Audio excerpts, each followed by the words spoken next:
Hey folks, back out again. I'm going to try to find some gold. Kind of a rainy day. Rained all day yesterday, off and on, a little bit through the night. Brought the water level up. Now this is a creek that when I first started prospecting, I came up in this area. There was a little side tributary to this creek. I found some pyrite, got me excited. I thought I found some gold. But ever since then, I've been into it. Got some harder stone around here. There's one there. One down there, one there. And there's a beauty right there. A couple other ones in here. So it's all glacial moraine. You can see the gravel banks here, and I noticed some more upstream. So we'll just walk around here till the right spot calls my name and the gold's hollering at me to dig there, and that's where we'll dig. Had to get a new shovel this morning. I got a cobalt. I recommend cobalt. Handle breaks or anything, you can return it. I left my last one at the Herkimer Diamond Mine area. Forgot it up there. I had to get a new one. There she is. Okay, let's see if we can find a place to dig and see if we get any gold. Stay tuned. Still walking up the creek. This is the corner that I saw on Google Maps. I try to use Google Maps once in a while when coming to a stream I haven't been to in a while. They update the maps every couple years, and I like to see if anything's changed. But that corner up there looked kind of good to me on maps. It's got, to me, it looks like it's got a few medium-sized rocks. I was hoping to see some bigger ones on that inside bar there, but maybe we'll dig there, maybe we won't. But while I'm here, I wanted to stop and give a little safety tip here. Now you see I'm up here on this bank. I don't know, it's 20 feet down to the bottom, but whenever you encounter a bank like this, don't run right up to the edge and look off it. You never know how far back that's undermined. Like this piece right here, the bank is actually back here. If you walk right out there, you might go for a swim. Just a little safety tip. Probably a lot of people already know, but for those of you who don't, just be careful out there, especially when you're alone. Alright, we'll keep moving. Try to find that spot that calls our name. Okay, here we go.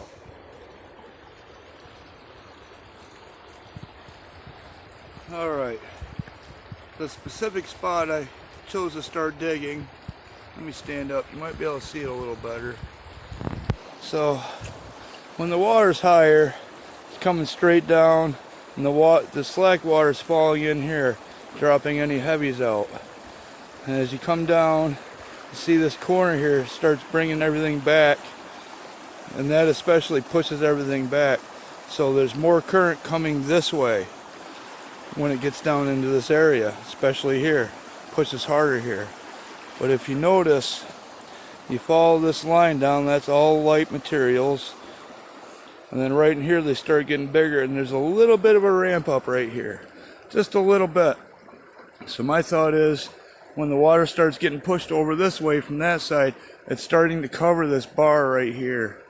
And it might be blowing the heavies out of here. I could be wrong. There could be a lot of heavies in here. But I'm going to focus on this spot that seems to remain throughout the flood right here. So we'll give that a go and see what happens. If it's not any, doesn't look any good, maybe I'll move out a little bit, maybe I'll move down. We'll see. Okay, let's get at it. There's a pretty piece of quartz right there. I got my first bucket. Filled it up a little more than what I like to do. Right out of that hole there. Right where I was telling you. I'm gonna go run this over there in the sluice. I got her set up. I just put a handful of material in there. We'll have to see how it's running as I start feeding it. We might have to adjust it, but we'll give it a try and see what we get. Okay, so that bucket didn't give me any color to show. I ran through the sluice, not even a speck that I saw. There's one little speck on the VDR, might have been there. That stuff's sticky, it likes to hang on to that gold. So I'm going to move from down here up to here where these other rocks are, where the water's first stumping out, but everything in here is a little light. Maybe it's starting to catch right in this area right here. Next bucket from there, if we don't get anything, on Google Maps it shows a lot more bends and turns upstream. We'll go up there and look around. Okay, one more bucket, see what happens.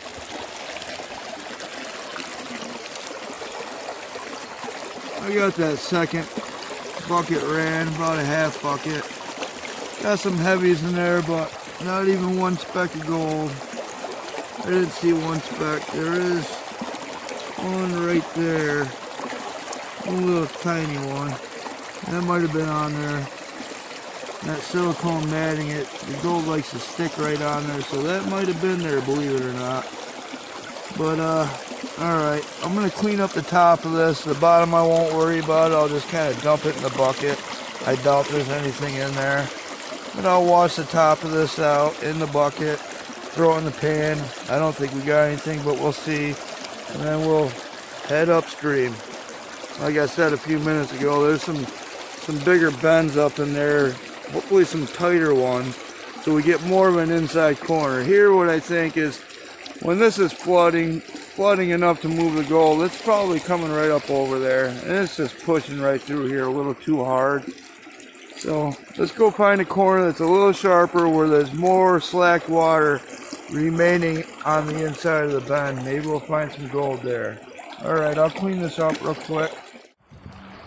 I just wanted to stop for a minute and show you the glacial deposits, some of them in the area here.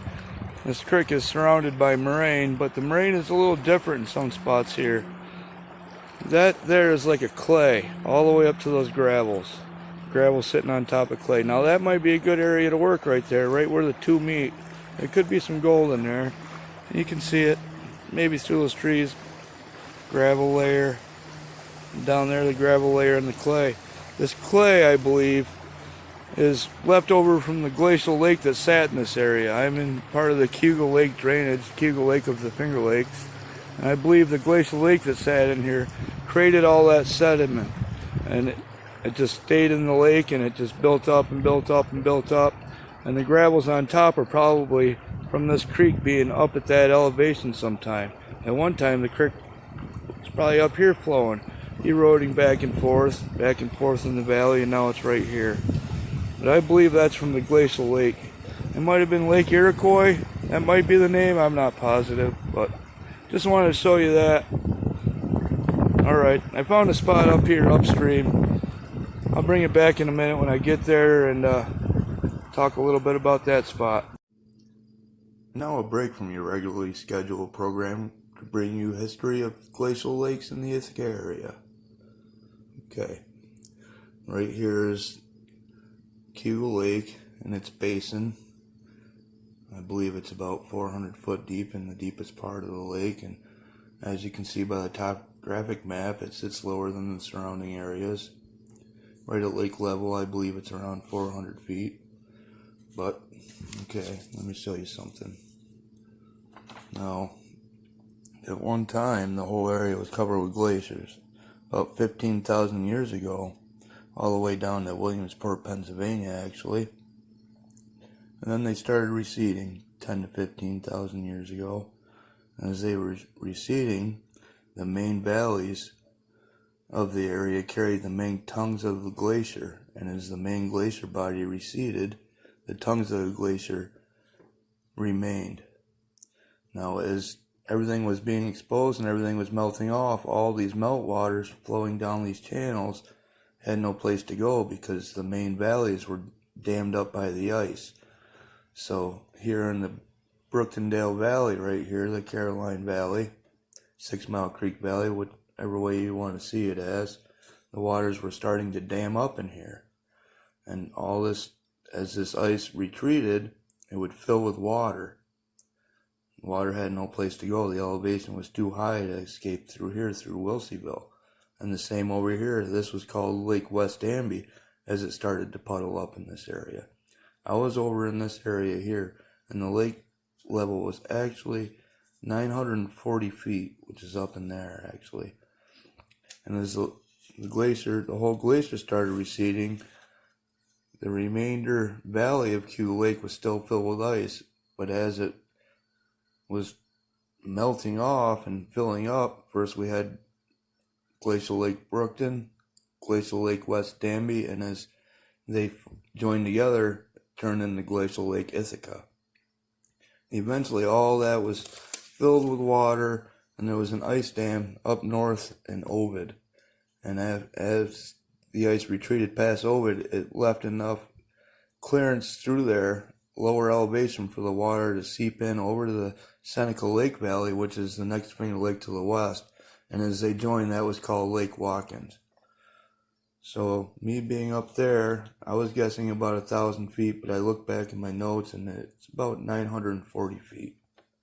So that's why there was a glacial lake here, in case you were wondering. And let me continue on. Every time lakes joined and it made a bigger body of water, they would name it something else. There's many names for all stages of it. And the large one before it drained out of the Mohawk Valley up north was Lake Iroquois, as I mentioned in the video. Okay, there's just a little history on the glacial lakes of the area. Okay, I've landed on this spot here. I haven't set the sluice up or anything yet. Actually, I did set it up over there. You probably can't see it. But the creek comes around the bend up there. I'm not sure how far back up there it goes, but I think that's a pretty good long bend. Which there's been a few of them up through as I came up the creek. All the bends that were in there were full of log jams that just eroded away any areas that would accumulated anything. So, and there was a good spot downstream, but there was a house across the creek from it, and they had a really nice area there. I didn't want to disturb their peace, so I kept coming up, and I found this spot. So the creek comes down around, and it kind of hits this bank. The bank goes all the way up there. I'm sure that sometimes the flood's up there quite a ways. So when the main water force is hitting this 90-degree angle, just like the other ones I've showed you in other videos, that water kind of gets pushed back here. So it's hitting there and kind of holding itself back before it flows down the stream. Now, like I said back over there behind me, when the water's high, it's up here, so it's flowing over here too. So this slacker, slower water is meeting the heavier current that's being pushed back in here and depositing these stones here. That's just a theory. It's always a theory until you're actually on the gold. So I thought I'd pick in here a little bit. And another spot that kind of caught my eye a little bit. There could be a possibility of some gold, and we'll give it a bucket. But right up here where my stuff is,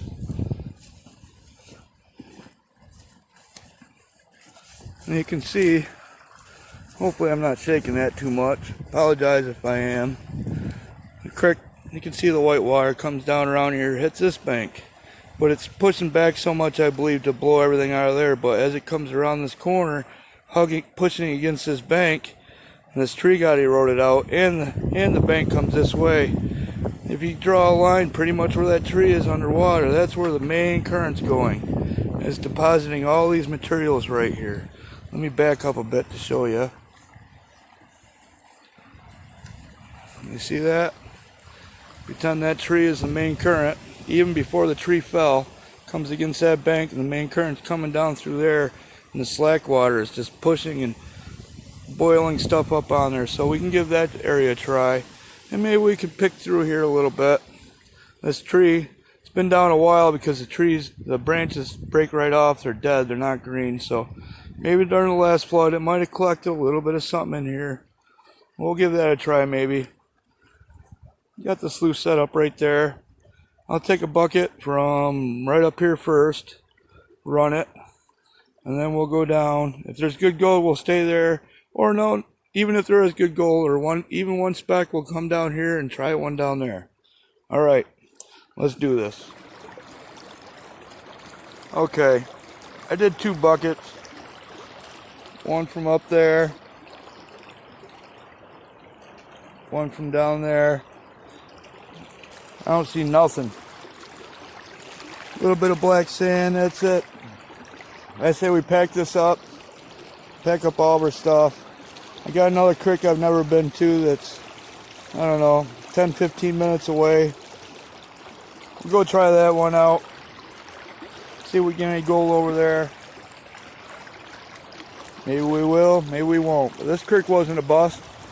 We learned where the gold isn't. Always learning, always learning. All right, I'll get this stuff packed up and I'll meet you at the next spot.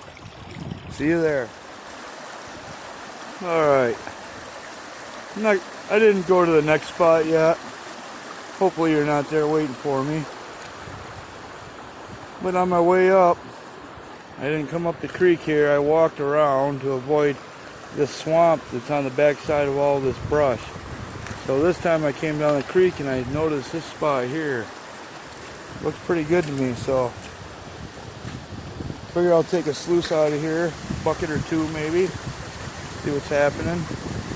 Got this bank here, pretty good corner. See the water line through here. And the material's built up in here. And I'm going to dig up amongst these rocks. I'm not going to dig behind them, maybe down in here, but up in here it looks like the water causes too much flow behind it actually, and just blows everything out of there because it's all fine gold in the area, you know.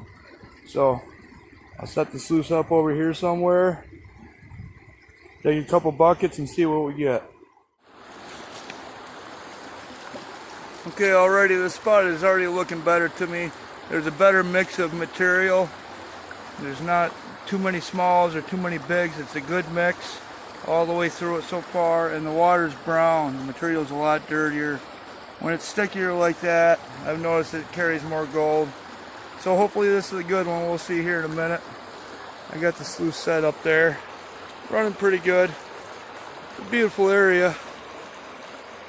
Show you a look around here. Pretty area. Quiet. Okay, I'll finish filling this bucket, run it through the sluice, and see if we see any color. Okay, took a bucket out of that spot. Not even a speck. The black sand was a little bit coarser here, or bigger. Not even a speck of gold, so let's get out of here. Let's go to the next creek and yeah, oh, my nose is running, sorry. And see what we get there. All right, I'll see you there. For real this time. I think I'll go this way. I was gonna cross that tree, but yeah, no, we're going this way. So I finally made it to the other creek. At first, the other creek's down there, way down there. I gotta find my way down to it. This is all really steep right here. But at first, I parked way down at the bottom of this, kind of at the end of the guardrail. And I pulled in, and immediately I felt my truck, you know, get pulled into the ditch. Uh-oh, I told myself. And so it took me a good 15 minutes to get myself out of there. I got a two-wheel drive. I spun back and forth. I was sideways across the ditch. Finally spun my way up out of there and drove all the way up around. And finally found a parking spot about a mile that way. So here I am. Nice little journey. Beautiful day. I'm going to find my way down. I'm going to walk downstream. Find my way down to the creek. I didn't bring any crevicing tools. I should have. A lot of bedrock exposed here. I knew that, but I forgot them this morning. So I'm going to walk downstream, down the hill downstream, see if we can get down to the creek.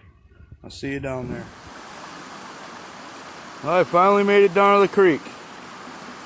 It's not really what I expected. I expected there to be maybe a few more gravels.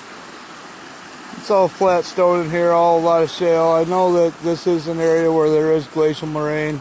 On the way up through, there are a few round erratics. Erratics are bigger sized boulders that the glaciers carried in and dropped off here and there. Usually the erratics, they say, were plucked off the tops of hillsides and stuff, and then therefore they're just left wherever the glacier tends to melt, not necessarily in the main moraine. But I've seen a few round hard rocks in here.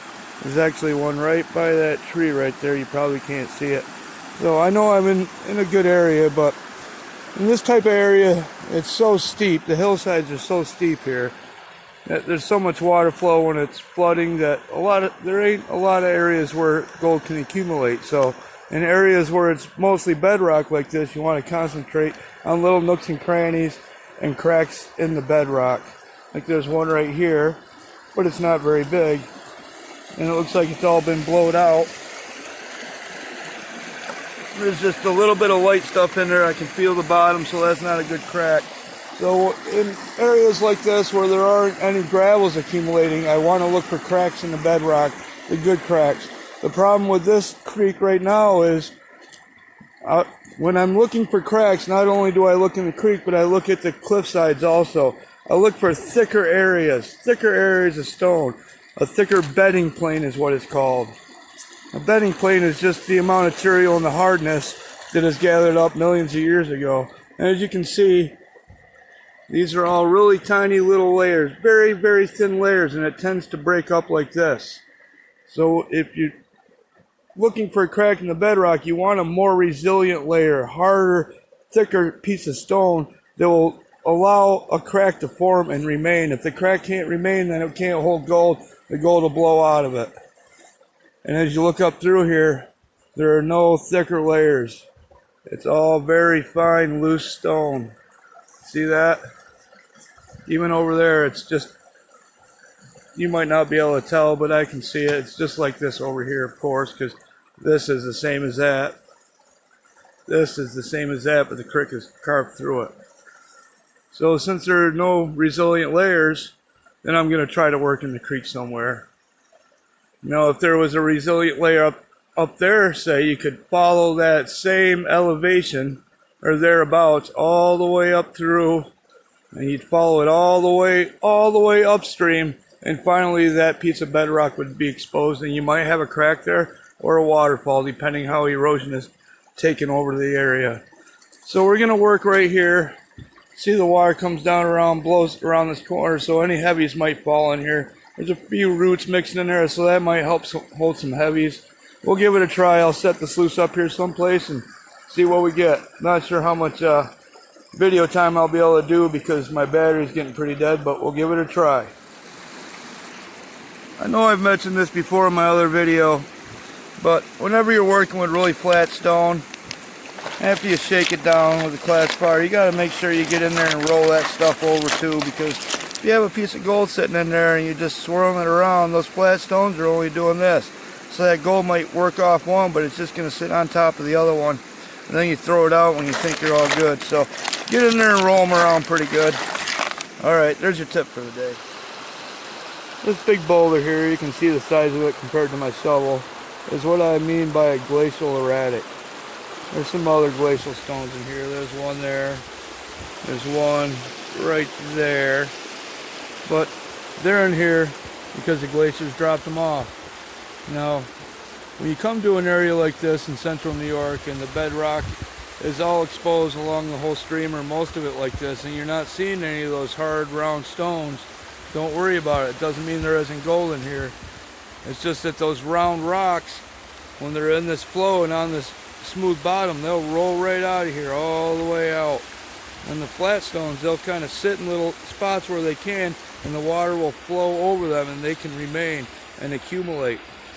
Those round ones will roll right out though.